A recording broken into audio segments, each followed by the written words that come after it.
नमस्कार दोस्तों, मेरा नाम है अंशुमन नायक और आप सभी का बहुत बहुत स्वागत है इंडियन डिफेंस न्यूज की डिफेंस टॉक सीरीज में,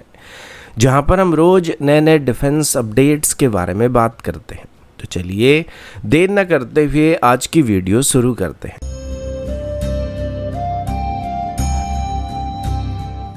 आज की पहली अपडेट एरो इंजन को लेके है और अभी हम कावेरी इंजन प्रोग्राम के बारे में बात करने वाले हैं।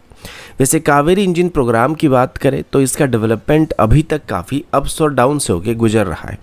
और इनिशियली हमें कावेरी इंजन से जो उम्मीदें थी वो हमें नहीं मिल पाया था, लेकिन फिर भी इसे डेवलप करना जारी रखा गया था और अभी फाइनली हमें इसकी ड्राई वेरिएंट को लेकर सफलता मिलने वाली है। इसके बाद जीटीआरई की तरफ से बात बताया गया था कि वो अभी इसकी ड्राई वेरिएंट की कोर को फर्दर मॉडिफाई करने वाले हैं, जिसके बाद इसमें एक आफ्टर बर्नर सेक्शंस को भी इंस्टॉल किया जाएगा और इस तरीके से कावेरी 2.0 को डेवलप करने का फैसला किया गया था। और ऐसा करने के बाद ये हमको 58 किलोटन के आसपास की ड्राई थ्रस्ट और 90 किलोटन के आसपास की आफ्टर बर्निंग थ्रस्ट को प्रोवाइड करने वाला था, जो कि आगे चल के तेजस MK1 फ्लीट में इस्तेमाल हो रहे जन इलेक्ट्रिक 404 सीरीज के इंजन को रिप्लेस कर सकता था। लेकिन अभी इसमें कुछ बदलाव करने का फैसला किया जा रहा है, क्योंकि जीटीआरई का कहना है कि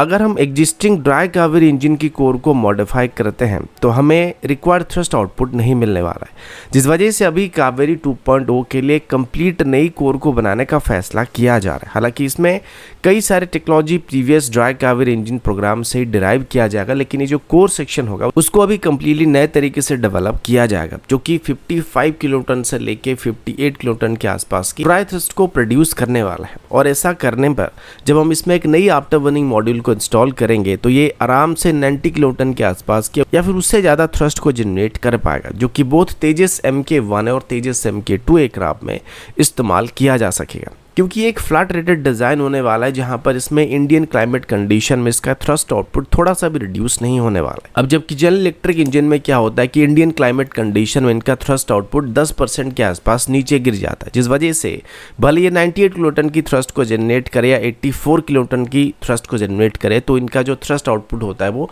कुछ हद तक रिड्यूस हो जाता है, जिस वजह से कावेरी 2.0 अगर 90 किलोटन की थ्रस्ट को भी जनरेट करता है तो ये तेजस MK2 को भी पावर करने के लिए सफिशिएंट थ्रस्ट को जनरेट कर पाएगा।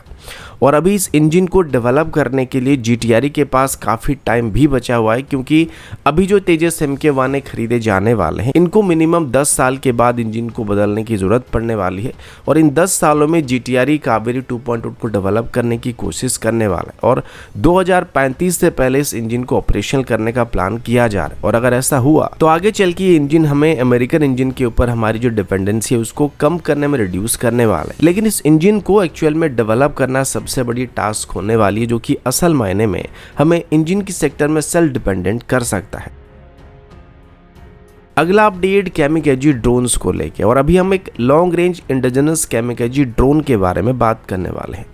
इस नई कैमिकेजी ड्रोन को मुंबई बेस्ड एनाड्रोन सिस्टम की तरफ से डेवलप किया जा रहा है। पहले ये DRDO इंडियन एयरफोर्स की तरफ से मिसाइल टेस्टिंग के लिए इस्तेमाल की जाने वाले बंसी टारगेट ड्रोन्स को मैन्युफैक्चर करते थे, जिनको हम एरियल एक्सपेंडेबल टारगेट भी कह सकते थे। लेकिन अभी इन्होंने कैमिकेजी ड्रोन की सेक्टर में आगे बढ़ने का फैसला किया है। अभी इस कंपनी की तरफ से जिस नए ड्रोन को डेवलप किया जा रहा है उसका नाम शक्ति होने वाला है और ये ड्रोन लगभग 500 किलोमीटर तक स्ट्राइक करने के लिए डिज़ाइन किया जा रहा है। ये ड्रोन लगातार 6 से 7 घंटे तक भी उड़ान भर सकता है और इसमें 30 kg तक की वॉरेट को इस्तेमाल किया जा सकता है, जो दुश्मन की हाई वैल्यू टारगेट को या कोई भी स्ट्रेटेजिक एसेट को टारगेट करने के लिए एक सूटेबल ऑप्शन होने वाला है। इस ड्रोन का रियर पुशर प्रोपेलर डिज़ाइन इसको एक ज़बरदस्त एरोडायनेमिक डिज़ाइन और फ्यूल एफिशिएंसी प्रोवाइड करने वाला है, जिससे ये ड्रोन दूर तक बिना रुकावट के उड़ान भर पाएगा। ये ड्रोन अपनी कॉस्ट इफेक्टिवनेस और प्रिसिशन के लिए जाना जाने वाला है और ट्रेडिशनल एंटी एयरक्राफ्ट डिफेंस को या एयर डिफेंस सिस्टम को अवॉइड करने में भी काफ़ी सक्षम होने वाला है। ये ड्रोन हाई रिस्क मिशन में काफ़ी काम आने वाला है, जैसे एनिमी एसेट्स को एलिमिनेट करना, हाई वैल्यू टारगेट को स्ट्राइक करना या फिर लॉन्ग रेंज प्रिसिशन स्ट्राइक करना। ये सब कुछ ये ड्रोन की मदद से किया जा सकता है। अभी तक जो कैमिकेजी ड्रोन हमारे पास मौजूद थे उनकी रेंज लिमिटेड होता था, जिस वजह से हम दुश्मन की एरिया में ज़्यादा दूरी तक या अंदर तक स्ट्राइक नहीं कर सकते थे, लेकिन इसकी मदद से हम दुश्मन के एरिया में काफ़ी अंदर तक जाके वहाँ पे स्ट्राइक कर सकेंगे। अगला अपडेट भारत और चाइना को लेके। शुरू से ही भारत और चाइना एक दूसरे के दुश्मन देश रहे और चाइना की एक्सपेंशन स्ट्रेटेजी की वजह से लगभग सभी पड़ोसी देशों के साथ चाइना का नहीं बनता है। फिलहाल पिछले 3 से 4 सालों से भारत और चाइना के बीच लाइन ऑफ एक्चुअल कंट्रोल में फेसअप चल रहा था और तब से लेके आज तक भारत और चाइना के बीच तनाव काफ़ी बढ़ गया है। अब भारत और चाइना के बीच जो टेंशन है वो सिर्फ बॉर्डर तक ही सीमित नहीं रहा, बल्कि अभी ये तनाव इंटरनेशनल मार्केट में भी हमको देखने को मिल रहा है। और अभी मैं आपको एक ऐसी अपडेट के बारे में बताना जा रहा हूँ जहाँ पर भारत ने चाइना को एक बहुत ही बड़ी झटका दे दिया है, या डायरेक्टली इसको आप चाइना की बहुत बड़ी हार भी कह सकते हैं। तो रिसेंटली मैंने आपको बताया था कि DRDO की तरफ से डेवलप किए गए और टाटा मोटर की तरफ से मैन्युफैक्चर किए जा रहे WHEV व्हीकल को लेके एक बहुत ही बड़ी एक्सपोर्ट ऑर्डर हमको मिल चुकी है, जहां पर मोरक्को की तरफ से इसे 150 व्हीकल को अपनी सर्विस में शामिल करने का फैसला किया गया है, जिसके बाद वो एडिशनल 400 व्हीकल को ऑर्डर करने का वादा भी कर रहे हैं। और ये आज तक WHEV व्हीकल का सबसे बड़ा एक्सपोर्ट ऑर्डर होने वाला है। अब सब सोच रहे होंगे कि मोरक्को का WHEV व्हीकल खरीदने से चाइना की हार कैसे होने वाली। तो बात ऐसी है कि जिस टेंडर में WHEV व्हीकल को मोरक्को ने सिलेक्ट किया, सेम टेंडर में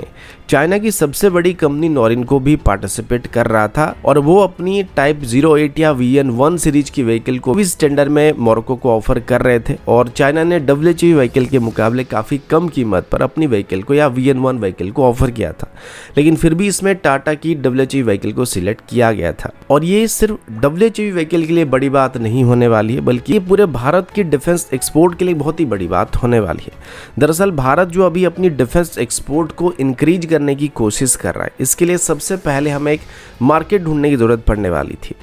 तो इसमें भारत का जो टारगेट मार्केट है वो south east Asian countries, African countries और लैटिन अमेरिकन कंट्रीज में है। और अभी किए गए डील के साथ हम अफ्रीकन मार्केट में एंटर करने वाले हैं। अभी तक इस मार्केट को चाइना डोमिनेट कर रहा था, लेकिन अभी भारत इसमें चाइना को हराकर आगे बढ़ने की कोशिश कर सकता है।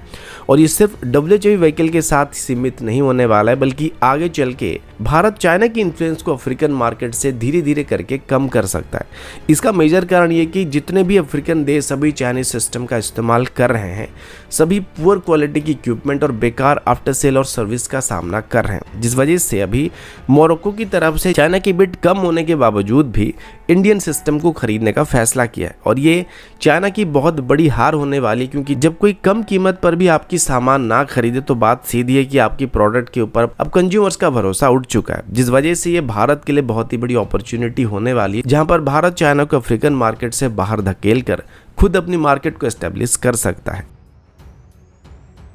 अगला update very short range air defence system को लेके, और ऐसे सिस्टम्स की अभी इंडियन आर्मी को काफी जरूरत है। DRDO ने अभी हाल ही में indigenous very short range air defence system का डेवलपमेंटल ट्रायल को सफलता से कंप्लीट कर लिया है। Very short range air defence system एक 4th generation miniaturised missile system है जो स्पेसिफिकली एयर डिफेंस के लिए बनाया गया है। ये missile system Indian arm forces को, स्पेशली इन्फेंट्री यूनिट्स को क्रिटिकल एयर डिफेंस कवरेज को प्रोवाइड करेगा। ये प्रोजेक्ट मेनली DRDO के रिसर्च सेंटर इमराट की तरफ से डेवलप किया गया और इसकी डेवलपमेंट में इंडियन आर्मी की तरफ से भी काफ़ी इंपॉर्टेंट रोल को प्ले किया गया, जिन्होंने इस प्रोजेक्ट के हर फेज में एक्टिवली पार्टिसिपेट किया है। Very short range air defence system का टाइमली प्रोडक्शन और डेवलपमेंट के लिए DRDO ने अदानी डिफेंस और आईकॉम के साथ पार्टनरशिप भी किया था, जो कि इसकी डेवलपमेंट और प्रोडक्शन पार्टनर है। अब सबसे इंटरेस्टिंग बात तो ये कि very short range air defence system एक man portable air defence system है, यानी कि सिस्टम काफ़ी मोबाइल है और इसे आसानी से अलग अलग टेरेन में डिप्लॉय किया जा सकता है और इसको 2 सोल्जर आराम से कैरी कर सकते हैं। चाहे बात ड्रोन्स की हो, हेलीकॉप्टर्स की और लो फ्लाइंग एयरक्राफ्ट की हो, ये सिस्टम सभी को आसानी से टारगेट कर सकता है। Very short range air defence system का सफल डेवलपमेंटल ट्रायल और प्रोडक्शन पार्टनर्स का एस्टेब्लिश होना इंडिया की सेल्फ रिलायंस की तरफ एक बहुत ही बड़ा कदम है और ये एयर डिफेंस सिस्टम देश की सुरक्षा को और भी मजबूत करेगा और हमें मॉडर्न बैटलफील्ड में एरियल थ्रेट से बचने में काफ़ी मदद करेगा। तो दोस्तों, अभी के लिए इतना ही। मिलता हूँ आपसे अगले वीडियो में, तब तक के लिए जय हिंद, वंदे मातरम।